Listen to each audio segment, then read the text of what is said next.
we can catch it later, but I'm welcome to Dixie in the classroom, and welcome to everybody out in video land watching this. I'm Sandy Page, and this is the bread baking class, the yeast bread baking class, but I'm doing something a little different today.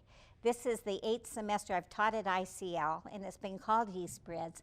And when I sent the class description in this time, I said, let's try something different for one of the classes, and somehow it didn't get into the class description, but we are trying something different.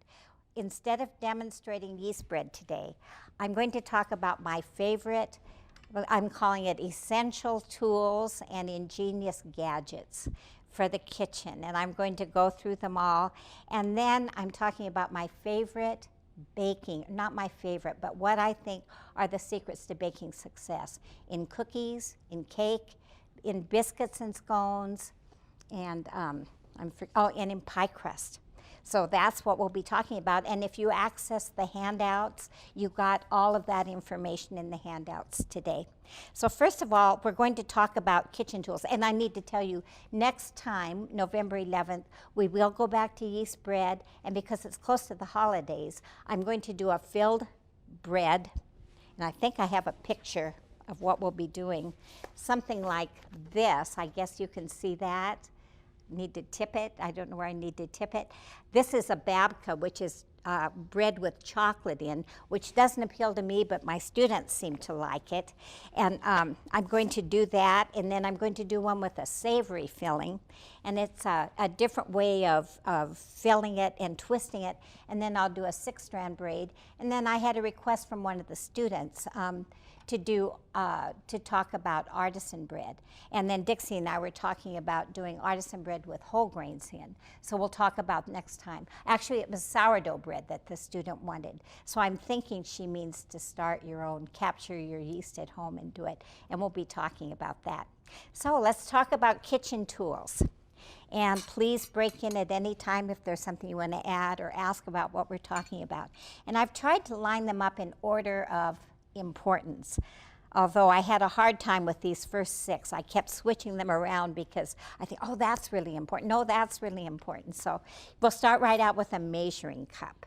And this is a liquid measurer. And we talked about that last time too. And these are dry measures. And it's important that you use liquid measure for measuring liquids and dry measuring for measuring dry. And you want to look at that liquid measure straight on. You don't want to look down at it or up at it. When you're using the dry measuring, when you have something that settles, like flour or powdered sugar, I guess those, or cornstarch, you don't want to dip it in. You want to spoon it in because that will make a difference. And you want graduated sizes. I also have a 2/3 cup because often things call for 2/3 cup, but of course just put 2/3 together if you don't have that. And these are good because the handles are level, and then you can level off the ingredients to be more accurate. And what we're talking about today is more important to be accurate than when we're making bread, which doesn't require you to be so accurate. Measuring spoons, the same thing. You want the handles to be level so that you can level it off. If they're slanted, you can't really get a level measurement. Kitchen knives are so important, and keep them sharp. I'd say if you can invest in a good set of kitchen knives, it makes such a difference. We go to visit our kids, and one has a good set of knives and the other 2 don't, and oh my goodness, it's just impossible to cook with a dull knife. It's like a kitchen, like a dining room knife, and I've started taking my own sharp knives in my suitcase when we go to visit there. A spatula. And this is, the brand is GIR. It doesn't mean you have to buy a GIR, but just get a good quality, flexible spatula. And this one's silicone, so you can stir in a hot pan with it. Interestingly, this morning on the Today Show, there was a chef talking about her favorite tools. This was one of the tools she talked about, and she mentioned the GIR spatula. I first saw it advertised, or not advertised, discussed in Bake From Scratch, a cooking magazine, and I sent for it. And you can get this online. I've never seen them in stores, but I would think that Williams-Sonoma or Sur La Table would have them, but this is an excellent spatula. If you do a lot of bread, then get an inflexible spatula because that dough is so stiff and this doesn't work as well with bread. But if you can only have one spatula, this would be the one. A bench knife, and this was another tool. The chef this morning mentioned only 3 tools. This was another one, and she called it a bench scraper, I think. I've always called it a bench knife. You should never tear bread dough or pie dough, biscuit dough. You should cut it. So this works well for cutting doughs and also for scraping up nuts or vegetables. You can scrape them and put them into whatever you're mixing. I love my bench knife, use it a lot. A good pair of kitchen shears. And of course, I use them for parchment paper. I use them to cut parsley. They should be strong enough to cut chicken joints, to separate it, or even cut meat, although I would more often use a knife for making meat pieces, but a good sharp knife. And this is probably number 1 or number 2, a whisk. Oh my goodness, I have 3 or 4 whisks all the time, and then I have a big one, but I keep them in the drawer. Don't put your whisk in the dishwasher because something down here, and I think there's a little plate. I don't know if this will even show. There's a little plate at the top of these little tines, and I don't think it's stainless steel. But when I put my whisk in the dishwasher, it gets rusty up around the top, and then you have to throw it away. They're only about 79 cents, but why keep replacing it if you don't need to? So I have several of those whisks and really like them. And a good vegetable peeler. And this is a matter of taste, what kind you like. I started using a palm peeler about 10 years ago. It hooks on my finger. I really like it. It's hard for me now to work with any other kind of peeler. And I keep a couple because for environmental purposes, I try not to use the garbage disposal much, and I put the peels in the garbage. I often throw my palm peeler away too. So I have a couple of these just in case I end up throwing one away. When people come to our house and go into the kitchen, a lot of people say I can't use it. They think it's too awkward. So it's a matter of getting used to it. Then a rasper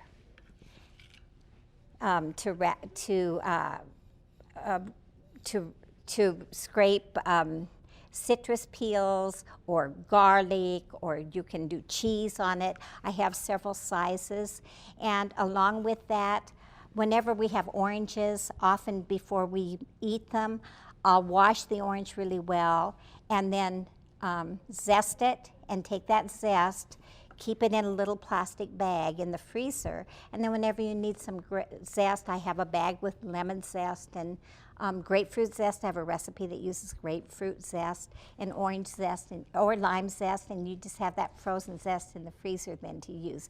Just keep a little Ziploc bag of it. So that's something really handy. And I have a bigger one.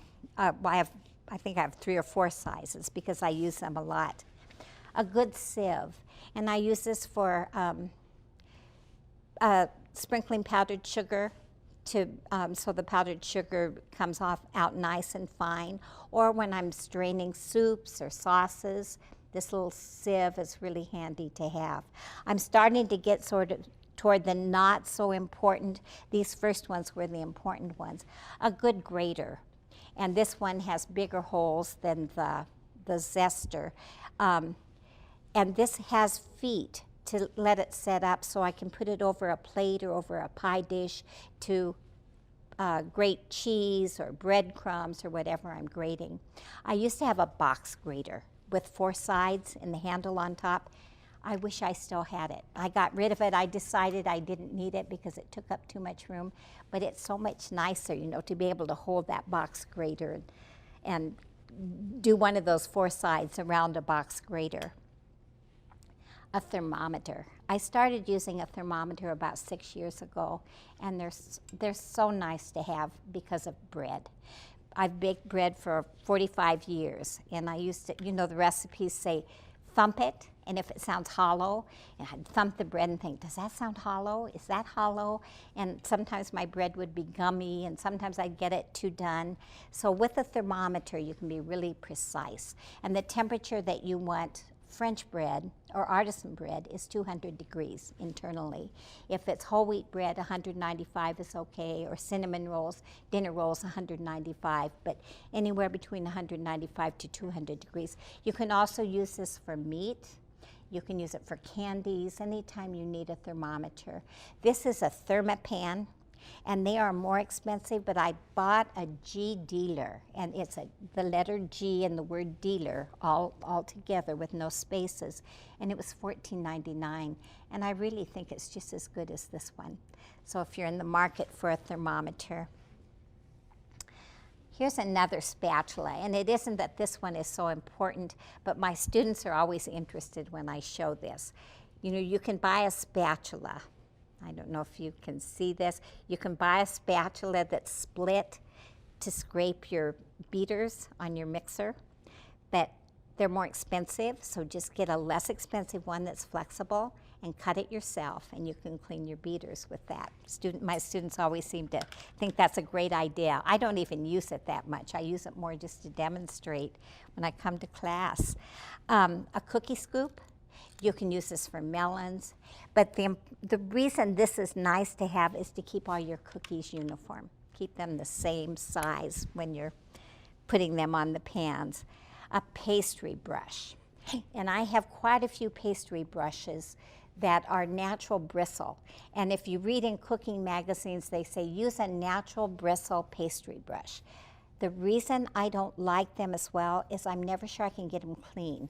I brush egg on my bread or on my pie to give a nice color on the crust, and I'm never sure I can get that natural bristle one really clean. And they also have metal around the top that gets rusty. This is silicone on top and stainless steel on the bottom, so I can put this in the dishwasher. And I know this gets nice and clean. And again, that one's not essential, just nice to have. Then I recently read in Martha Stewart's Living magazine an offset spreader. And I've never had one, and when I read it, I thought, I don't know that that's really so great. I really do like this. It's when you are frosting cinnamon rolls or cupcakes or cake, it's just so much handier to have.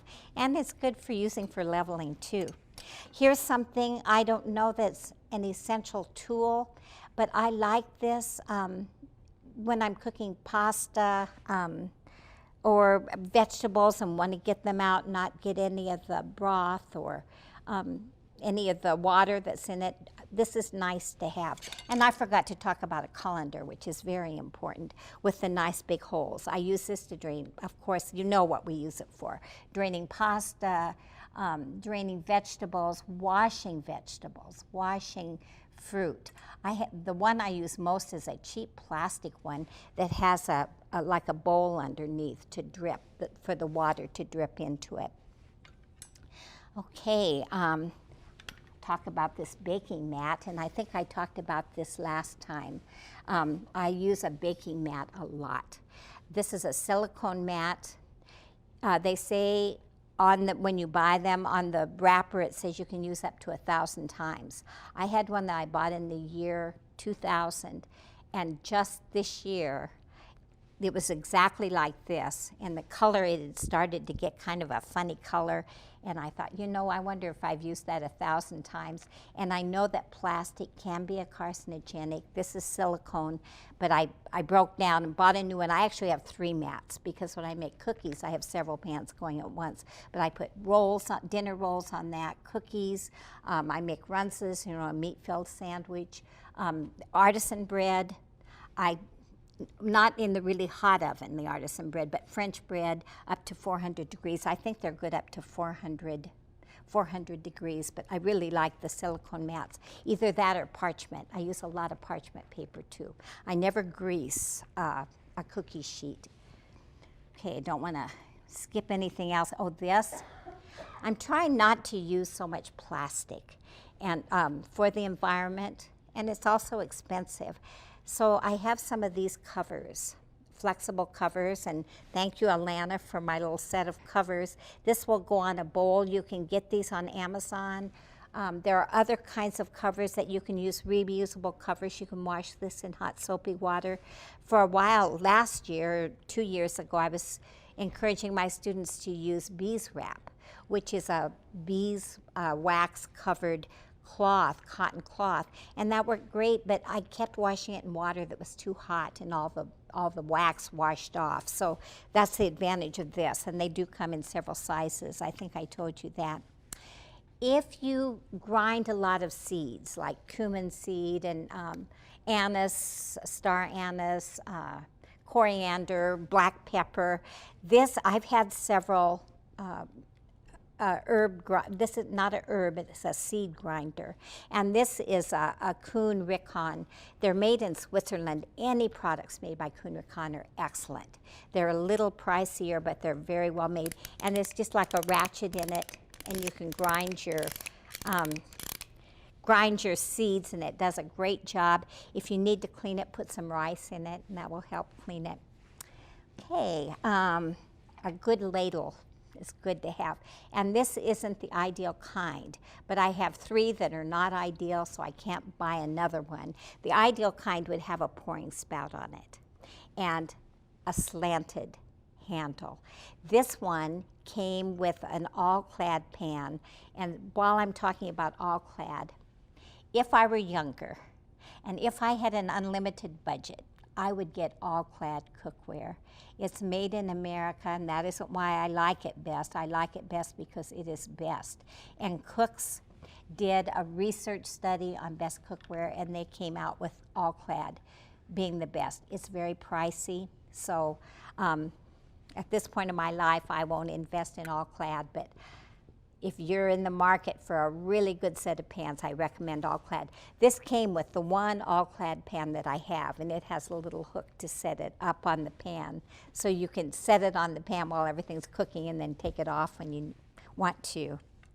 And I think the last item, that I didn't forget anything up here, is a mandoline for slicing. And this one has another little, what word do I want? A little panel that you slide in so you can get different kinds of shapes.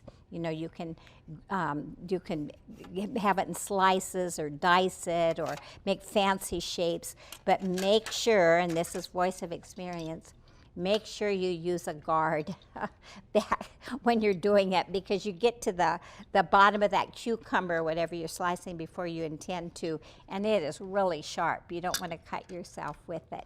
So those are my favorite tools. Along with that, oh, and the 3 that the lady talked about this morning, she talked about reusable bowl covers, the Mensch knife, I told you that, and the GIR spatula.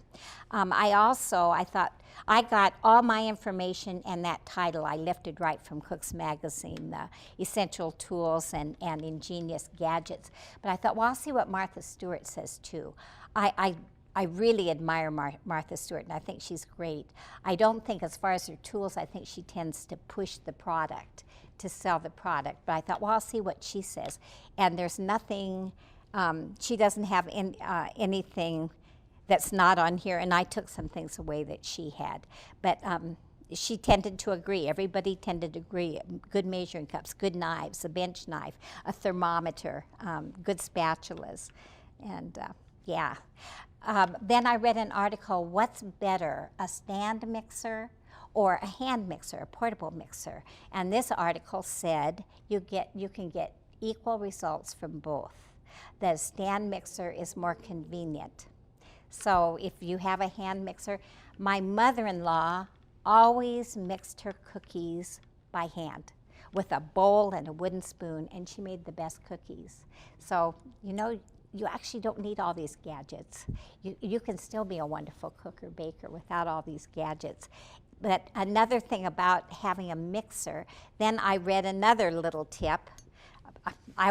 Cooking is the most interesting thing I can find. So this was an older lady wrote in to someplace, one of the magazines, to give a tip, and she said if you have a hard time moving your stand mixer around because it's too heavy and it's back in a corner in your kitchen, set it on a cotton placemat, and then it slides easily on the counter. I thought, oh, what a simple little tip, but it sure makes sense. You can slide it back and forth.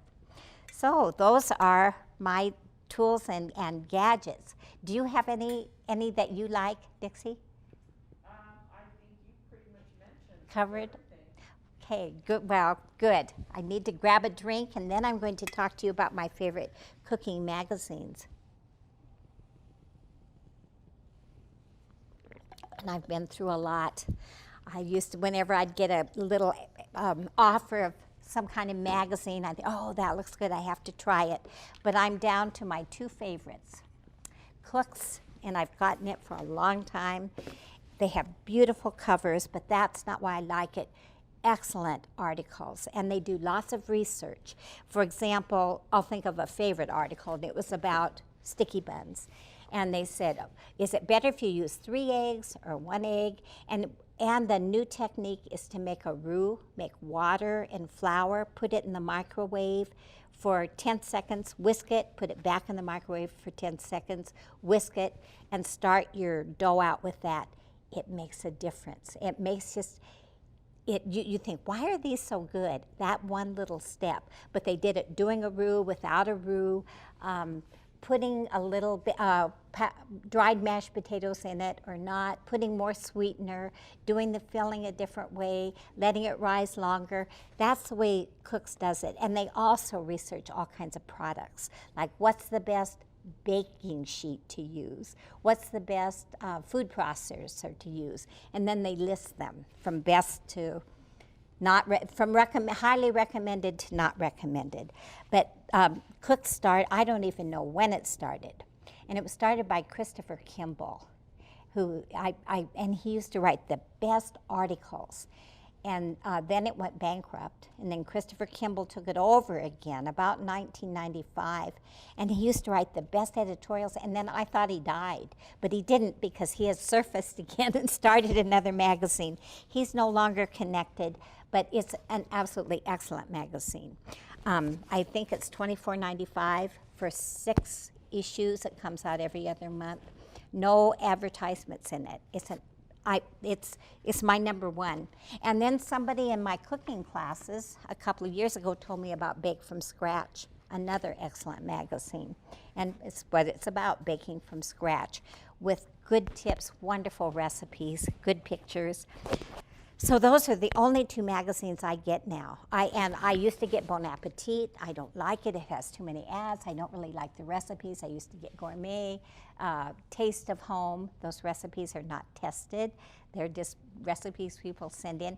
But if you get good recipes from them, I should have started out by saying, what I'm telling you today is my opinion, and just because I think it doesn't mean it's for sure. So you just take what I say with a grain of salt if you don't agree. I have 2 other magazines I'm going to recommend with reservation. And I've gotten Milk Street I think it only came out a year ago, started by Christopher Kimball. And I thought, well, I want to support Christopher Kimball. I'll get the magazine. I don't know how, does it have ads? No, it doesn't have ads in either, which means they'll be a little more expensive. I like it, but he does a lot of Indian, Far Eastern, African recipes, and they're just not to our liking. Weird spices, and we just don't seem to like these as much, so I've decided I'm not going to continue getting it. Here's another one, Tea Time, I've gotten for quite a few years. And I really like it. But what it is, it does have ads. I can show, I think you can see this. It has really pretty dishes in it and table settings. And it talks about high teas, tea sandwiches, and all kinds of scone recipes. But I've gotten it, I think I've subscribed to this for 4 or 5 years. They can't be coming up with any more scone recipes, I don't think. So I've decided it's time to quit getting that one. And they do have ads. They do have ads in it. But If you have never gotten it, it's a fun one to try. Okay, I have a couple of catalogs. I've called most catalog companies to take my name off their list because I think putting all that paper in the landfill is bad for the environment, but I have a couple I don't want to not receive. One is Baker's Catalog from King Arthur, and if you want to get it, you can get on their website, bakerscatalog.com, and it's actually from King Arthur. I love King Arthur products.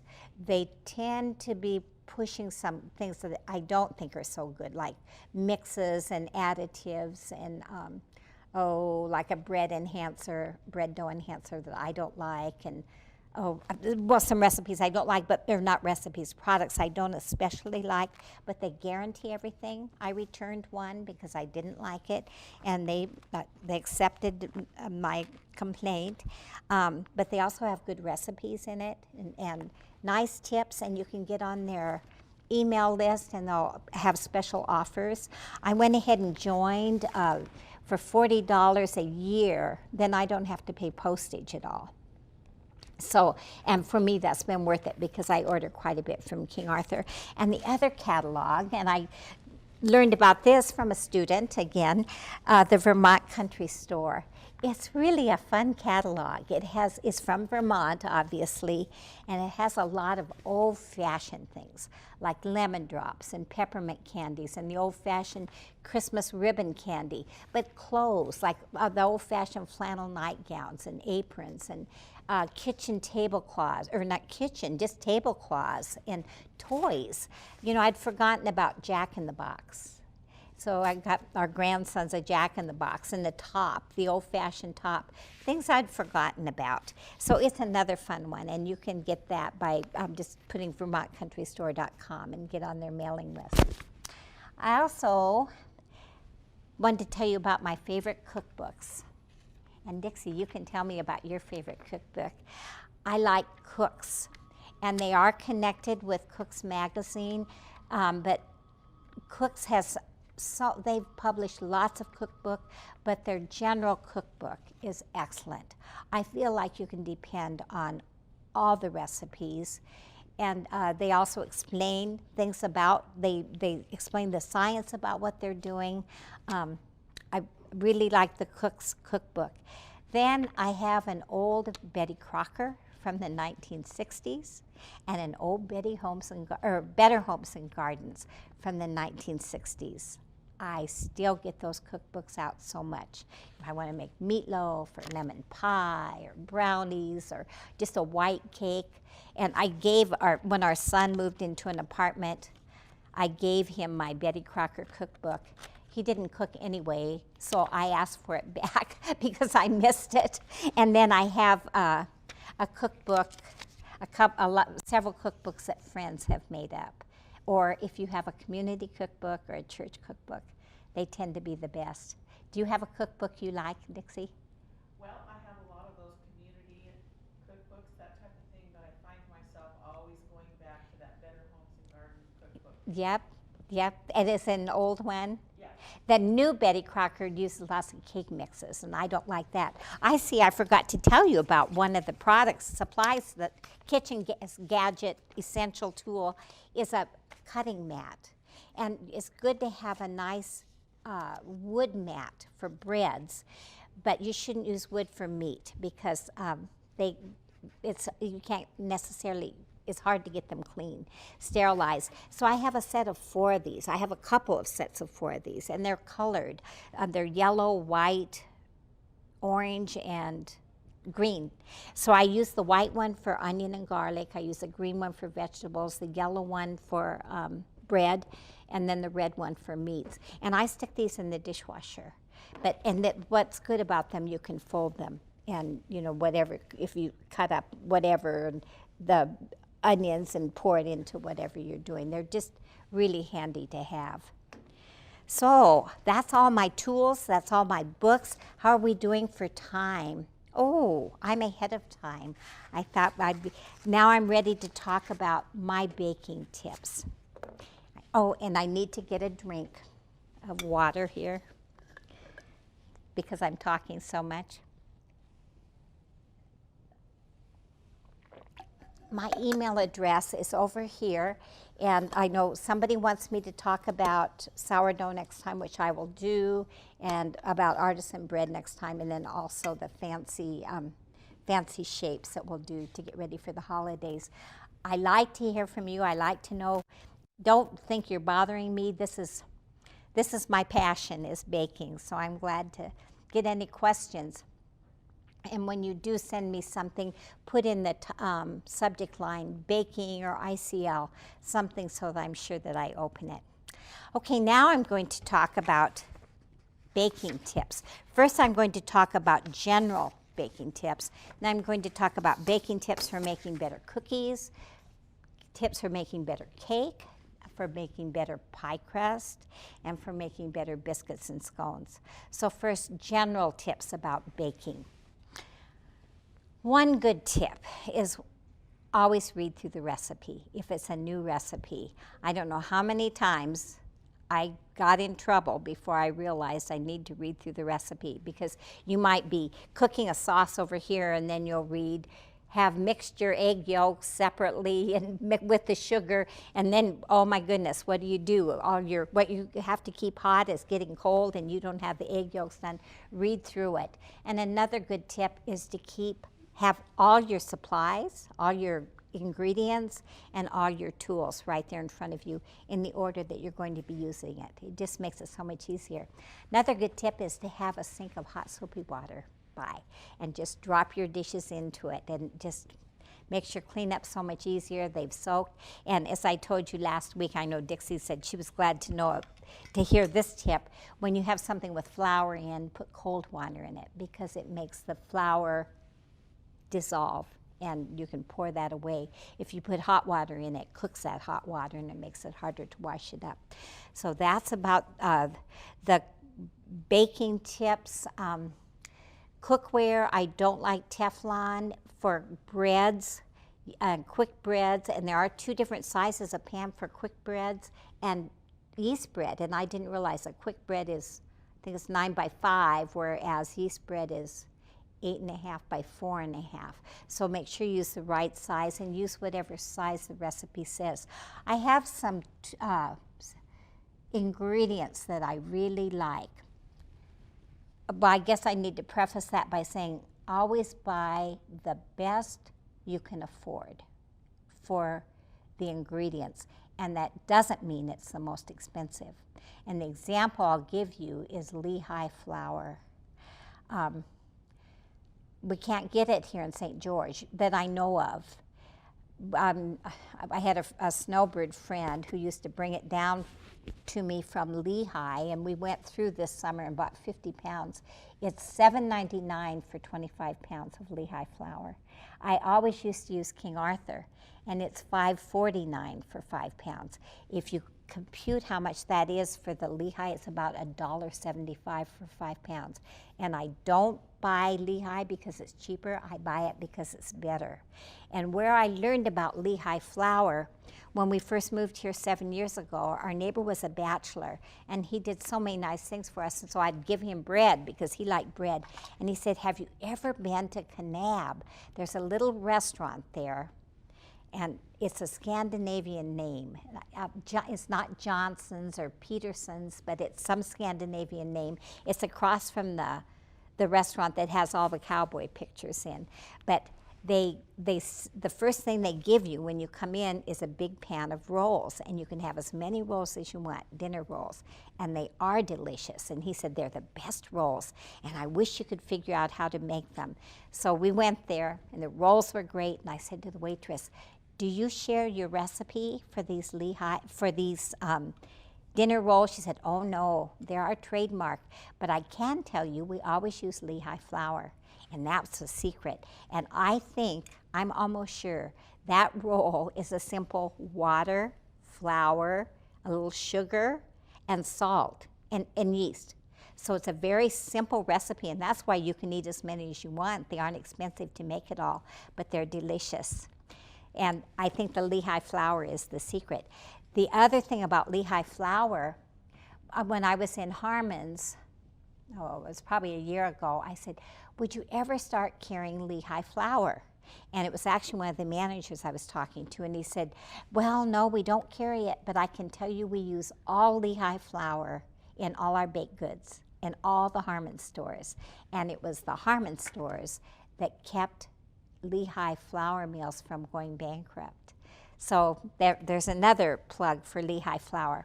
When we can't get to Lehigh and when our neighbor's not coming down from Lehigh, they do have a flour at Costco, and it's Central Milling out of Logan. And that's the oldest mill in all of Utah. And that's a very good flour. And it's $10.95 for 20 pounds. So again, it's so much cheaper than King Arthur and actually better. If I can't get either one of those, when we're visiting our kids and then they always want me to make bread and cinnamon rolls, if I can't get King Arthur or any of the others, I will use gold medal flour.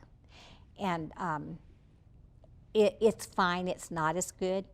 And I did read the biggest seller in the U.S. is Gold Medal, and the second is Pillsbury. And I really don't care for Pillsbury, but General Mills has now bought Pillsbury, so they're owned by the same company now. So that's about flour, and there you can save. I mean, that's a considerable savings. But then I have some products that are more expensive, and one is Cook's Vanilla, and it's excellent vanilla. This I looked online right before this afternoon when I was getting ready. This bottle of cookie vanilla, which is so mellow. Once you use this cookie vanilla, you'll have a hard time using anything else in your cookies. It's $64. Vanilla has gotten so expensive because there was a blight in Polynesia where the vanilla is raised, and it's all hand harvested,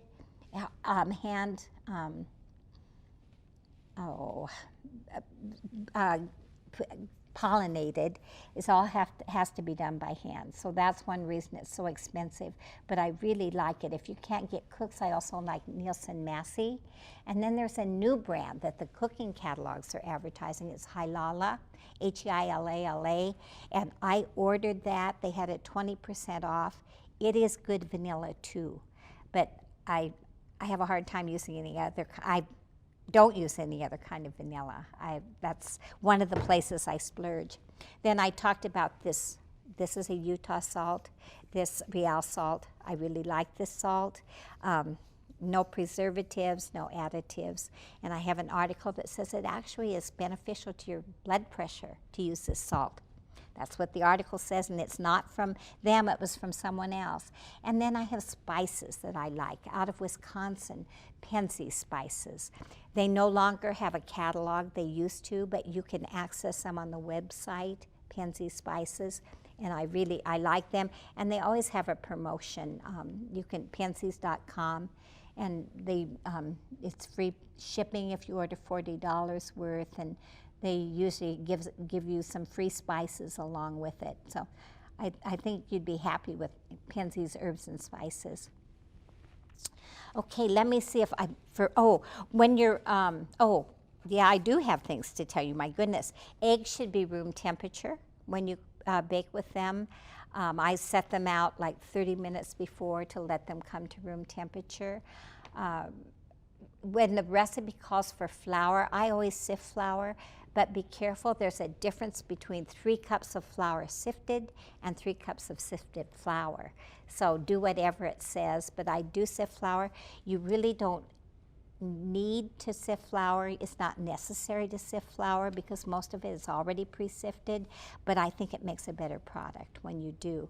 If you add dried fruit to bread or quick breads or cookies, take a tablespoon of flour out of the flour that you're adding and sprinkle that over the dried fruit or shake it in a container, and that keeps the dried fruit suspended in the dough. It keeps it from clumping together or sinking to the bottom. Toast nuts before using them. It gives them a nicer flavor. Sometimes I think, I really don't want that toasted flavor. I want the raw flavor of nuts. For example, in brownies, I'd rather not have the nuts toasted, but that's all a matter of taste. Okay, I think. here's another tip that's important. When a recipe says add dry ingredients alternately with liquid ingredients, always start and end with dry ingredients. So I start with the dry ingredients and add the liquid, dry, liquid, and end with the dry. And I do sift like the baking powder and salt, whatever, together with the flour. I don't add the baking powder separately or soda. Yeah, I think that's everything. I like glass pie plates for pie. You know, they have such cute little pie plates with pictures and designs on, but I think this an old-fashioned Pyrex pie plate is the best. And when I need a new pie plate or a new glass cooking dish, I'll go to a secondhand store or a junk store. The old ones are heavier and nicer than the new ones. And I also have an old aluminum cake pan that I really like, better than anything new. Williams-Sonoma has some gold tone cookware that I really like too. It's pretty pricey, but I do like it. Tips for making cookies. Oh, Dixie, do you have any baking tips that you want to add? You covered it all. Okay, good. Good. I'll probably think of something when I get home tonight. I'll read through things. Oh, I forgot. So if you give me your phone number, I'll call you about 2 o'clock and tell you what I forgot. For making cookies, generally, not generally, I think always you start out with soft butter or soft margarine. It's better to use butter. Butter's healthier for us. It gives us a better flavor. I just like the way butter bakes. And a lot of chefs, or I have read, you should use unsalted butter. I don't think it really matters. I've also read it doesn't matter if you use salted or unsalted. There's such a small difference. Excuse me here.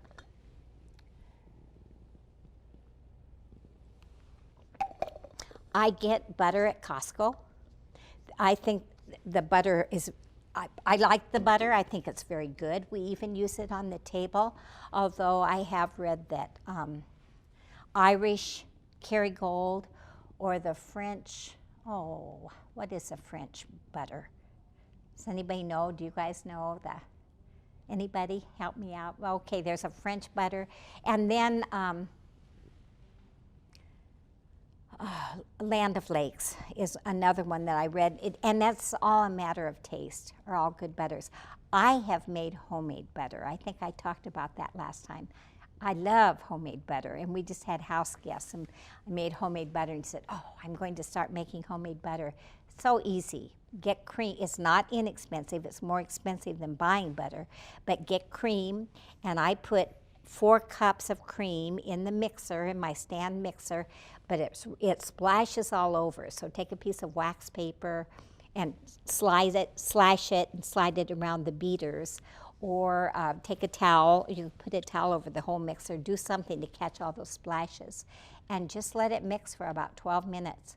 And after about 12 minutes, the buttermilk separates from the cream, and it's nice and yellow. I always put a little salt in, and the texture is so nice, and it's really good. You can buy Amish butter, that's exactly what it's like, at Red Barn, but it's about $10 for a half pound. And I know it's cheaper to make your own, but it's still more expensive to make your own than it is to buy it. Okay, but how did I get off on butter? I was talking about cookies. You want to soften your butter, and the ideal temperature for butter to work with is between 60 and 65. And the most important step is the creaming, and that's when you mix the butter with sugar. And that takes about 5 minutes. You don't want to mix it too much, because if you do, you'll get air in it, and it makes your cookies, it doesn't do to the texture what you want it to. Then add the eggs, if you have eggs in your cookies. In general, you do. Then the dry ingredients, maybe you add fruit, chocolate chips, whatever you add to it. What was I going to, when you add the flour, then you don't want to mix too much, because you will develop gluten, and you don't want to develop gluten in your cookies or in your cake or in your biscuits. Gluten is that protein that that chewy quality, and you don't want chewy pie crust or chewy cake. You want it nice and tender. So don't mix too much at that point. You know, I need to go back to the Lehigh flour. There are two kinds of Lehigh flour. There's the turkey brand, which is the high protein flour, and then there's Peacock brand. And the Peacock is a pastry flour, and the Peacock you'll use in cookies and pie crust, everything except bread. And in fact, when I make cinnamon rolls or dinner rolls, I'll mix half and half because I don't want my dinner rolls too chewy. I'd rather have a tender crumb with them. Okay, back to the cookies then. When you put them on the cookie sheet, and I always use either parchment or a silicone mat, keep them all a uniform size. And it's a good idea, once you put the formed cookies on the sheet, to slip that into the refrigerator or the freezer for just 10 or 15 minutes so that they set up more, and then they won't spread so much on the cookie sheet when they bake. And if you have 2 cookie sheets going and you're ready for the 3rd one, don't put the cookie dough onto a hot cookie sheet. That'll make it spread. Make sure your cookie sheet is nice and cool to do that. You should rotate cookies, and you should actually rotate them in your oven for bread too, for anything you're doing. Ovens typically have a hot spot in the back. I just got a Wolf oven, and I can't say I'm thrilled with it. I had a Bosch that I really, really liked, but it gave up, and it couldn't be repaired because it was 14 years old and they didn't have the parts to repair it. So I decided, as much as I bake, I'm going to get a Wolf. I don't like it as well as my Bosch, and it does have hot spots in it. So I have to rotate everything in that. I think that's it. You need a shiny baking surface. I see I have a mistake on there. I said service instead of surface. Too late now. Oh, and when making cutout cookies, roll them between 2 sheets of wax paper. And then you can get so that you have uniform thickness, and then you can cut them out and set them also in the refrigerator to set up. Now for making cakes, you want cakes nice and tender, and typically a cake has the butter with sugar, and then you go on with the rest of the steps. With cake, you have to be really careful. Measure all the ingredients precisely. Another ingredient, I'm forgetting gaps here, is Eggland's Best Eggs. I'm a big fan of Eggland's Best Eggs. I was in a competition once for chiffon cake, and I think we talked about that last week. Chiffon cakes were popular in the 50s, and they had, each cake has 10 to 12 eggs in. And I really wanted to work on that competition. I made 28 cakes, and I was making 1 a day, and we were giving them all away. And I said, this is just getting too expensive with the Eggland's Best Eggs, so we bought some cheaper eggs. There was such a difference between my cake that I made that one time with the cheaper eggs, and if you have some eggs at home, try an Eggland's Best, crack it into a bowl, and try it with another egg, and see if you don't agree. There's a difference in the way they look. Make sure that you cool the cake completely before you frost it. And this is probably a tip you all know. Before you frost it, put 4 little squares of wax paper under the cake, and then frost it, and then you can pull that wax paper out because it's caught all the drips that you might have had. Tips for making pie crust. I'm going to talk about pie crust now. If you can make your own pie crust, it's so much better. The best pie crust is with butter. And I was in another competition with making pie crust, and that time I really worked to know how to work with the butter, and practice makes perfect, and that was the best pie crust I've made. But I don't make enough pies anymore, and whenever I try to use butter now, I either get it too tough, it's all patchy, I can't seem to work with it. So I put a recipe in the attachment that's on the web, on the information from ICL. That's my favorite pie crust recipe.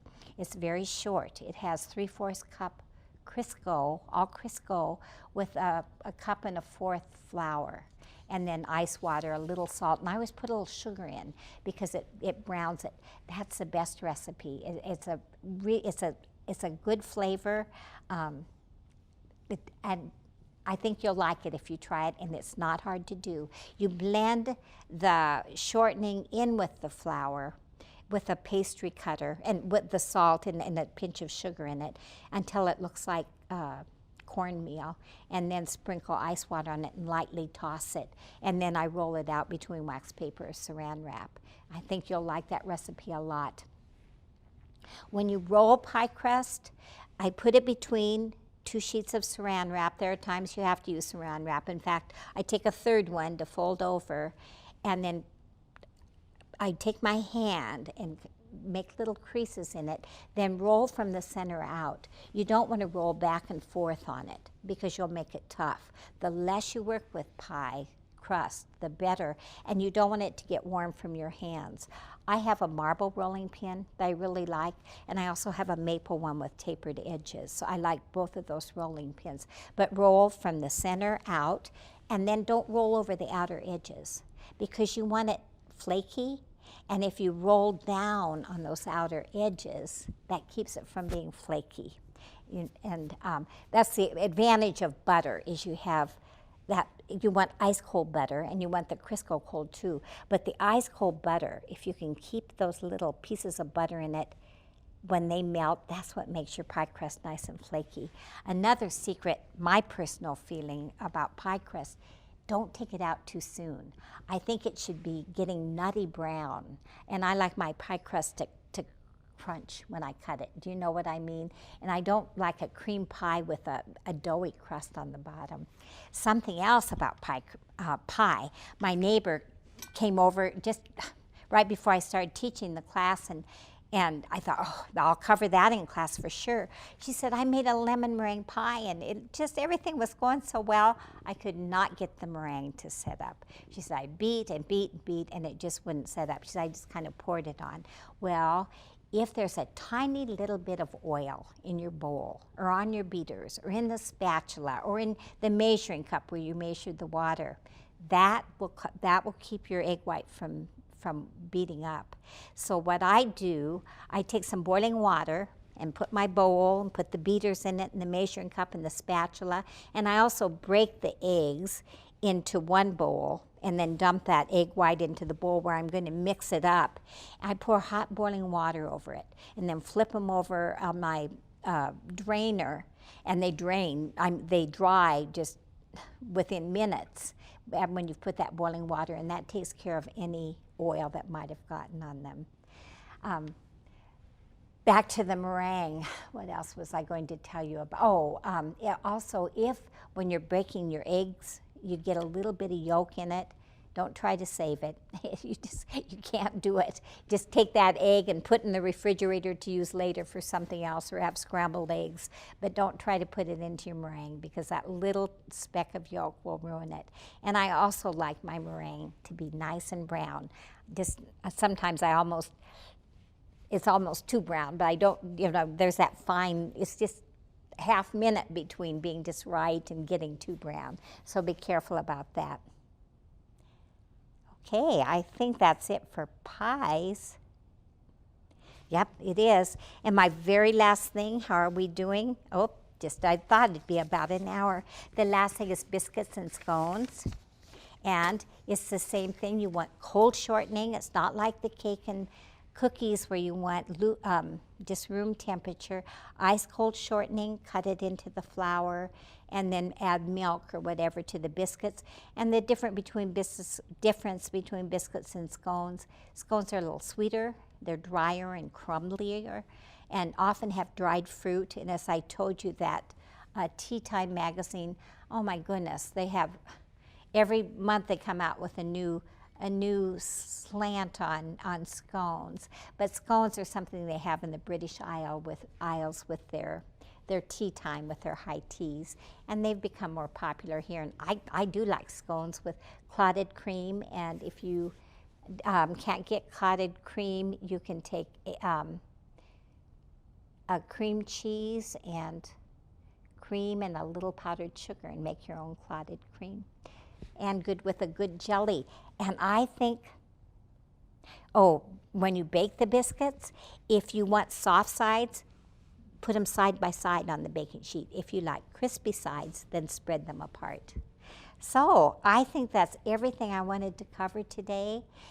On the 11th of November, if there's something someone wants me to do, and that's, just tell me. And I will be talking about doing sourdough breads and starting your own yeast without commercial yeast. You can capture it at home just from flour. That was something this summer when I taught the class online. That was a big part of what we were doing. But I'll also talk about fancy shapes for Thanksgiving and braids, unless somebody sends me a note and says what you want to do. But I guess I'll have to work with yeast bread next time, since that's what the class was advertised as. So I'd like any comments. And you guys on the cameras too. Do you have anything you want to contribute for us? Or I think you did great. that's it? Okay. Okay, we'll see you on the 11th of November. And hopefully I'll hear from you.